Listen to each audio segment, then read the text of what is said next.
Well, hello, my fellow brothers and sisters in Christ, and my future fellow brothers and sisters in Christ. So, have you ever, have you ever been promised something and then you mess around and get it, and it ain't what was promised to you? I know it. I'm gonna make it real personal. So, fellas, brothers, okay, have you ever been promised by your barbers, okay, or your braiders or your dreaders, whatever you got on your head, that you were gonna get this certain type of look, right? When you sat down in that chair, and then when they finished it, yeah, I knew I was gonna get you. Yeah. You already reminiscing that got remade all back over again, And to my sisters, oh, listen. You like, bro, you promised me when I sat down in here, you put your hand in my head that you was gonna, it was gonna pop. And look at this. Yeah. So I said all of that to say this right here. I don't care how hungry you are when you're promised something and you don't get it should ruffle your feathers. So why would you ever want to eat manna when you were promised milk and honey?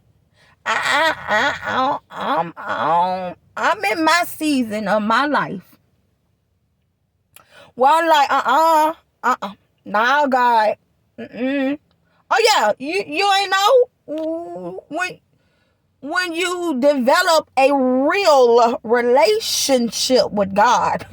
You can have these type of real conversations. Not none of that fake fabricated, let me walk on eggshells. No, God say, come out. You can bring it all to me. You can lay it all on. Listen, God, I don't want this manna. I appreciate it.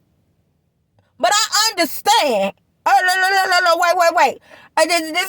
This is why you gotta know your word. Cause a lot of y'all out here eat manna and don't even know you eat manna, and you thinking it is milk and honey. Cause you don't know your word. Okay? God, wait a minute now, listen. Oh, I ain't the smartest person in the world, but I ain't the dumbest either. Now listen. I remember the last time you fed your peoples some manna, okay?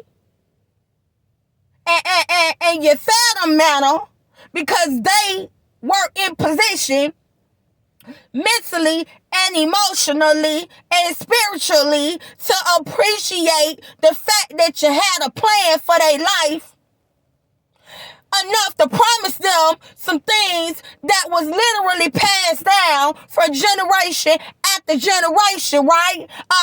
And so due to them not knowing who they was, and due to them continually forgetting who you was, you started feeding them manna because look, you start feeding them manna because you promised to supply them with all their needs, right? Which means that they needed to be fed, right? So at the end of the day, you weren't going to not feed them because they were being disobedient. You weren't going to not feed them because of the fact that they didn't know who they was, even though you had done told them time and time again who they was, okay? Even though they kept forgetting who you was, even though you kept showing your mighty hand on who you was, you wasn't going to not feed them. You wasn't going to not supply them with a need, but what you supplied them with made all of the difference based off of.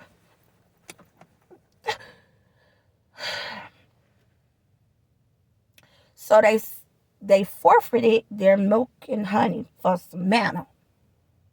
And watch this. Both of them were sweet. You'll get so comfortable in your disobedience with God Your disobedience will get so sweet, you'll forget about the true sweetness, the ultimate sweetness, which is the promise that God made over your life. Because it was manna, but it wasn't no milk and honey. It was manna, but it wasn't no milk and honey. It wasn't no milk and honey. It wasn't no milk and honey. Your obedience, because of knowing who you are and who God is what gets you to that milk and honey. And you looking at that plate like, cut, baby, hold on, wait, what's this? I don't want that. I'll starve till I get my milk and honey.